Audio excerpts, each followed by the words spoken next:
if you awaken from this illusion, and you understand that black implies white, self implies other, life implies death, or shall I say, death implies life,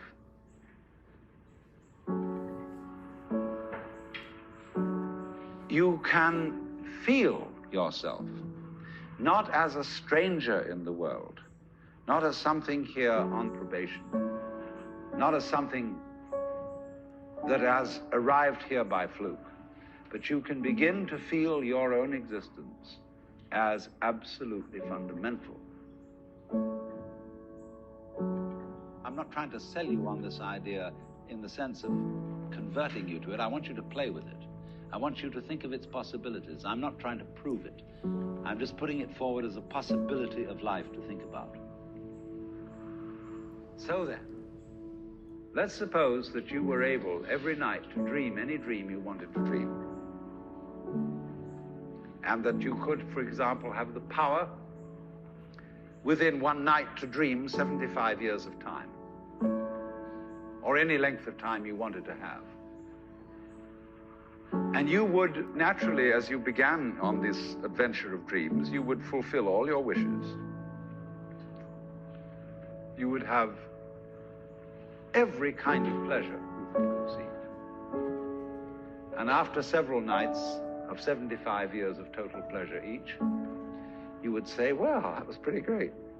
But now let's have a surprise. Let's have a dream which isn't under control. Well, something is going to happen to me that I don't know what it's going to be. And you would dig that and come out of that and say, wow, that was a close shave, wasn't it? Then you would get more and more adventurous, and you would make further and further out gambles as to what you would dream. And finally, you would dream where you are now. You would dream the dream of living the life that you are actually living today. That would be within the infinite multiplicity of choices you would have, of playing that you weren't God. Because the whole nature of the Godhead, according to this idea, is to play that he's not. So in this idea, then, everybody is fundamentally the ultimate reality. Not God in a politically kingly sense, but God in the sense of being the self, the deep down basic whatever there is. And you're all that, only you're pretending you're not.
Do you mind if I talk for a while about something I love? About water and the ocean. Ever since I can remember anything at all, the light, the smell, the sound and motion of the sea has been pure magic. Although the rhythm of the waves beats a kind of time, it's not clock or calendar time. It has no urgency. It's timeless time. Because I know I'm listening to a rhythm which has been just the same for millions of years. And it takes you out of the world of relentlessly ticking clocks. It harmonizes with the breath. It does not count our days. Its pulse is not in the stingy spirit of measuring, of marking out how much still remains. It's the breathing of eternity, like the Brahma of Indian mythology, who inhales and exhales, manifests and dissolves the worlds endlessly, forever. As a mere conception, that sounds appallingly monotonous. Until you listen to the breaking and washing of waves. The water contains, seemingly just under the surface, a ceaselessly moving network of reflected sunlight, through which a school of very tiny fish passes delightfully uncaught.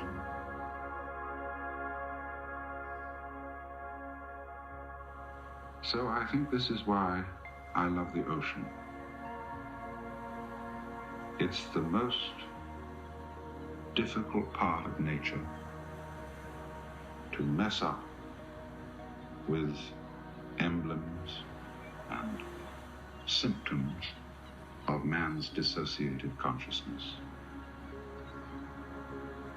It's an environment in which the awareness of our roots can awaken, in which space, so real because of the light and color, can be seen to be joining things instead of separating. Yes. And I've just discovered that knocking on the wall of space and consciousness was my own heart beating.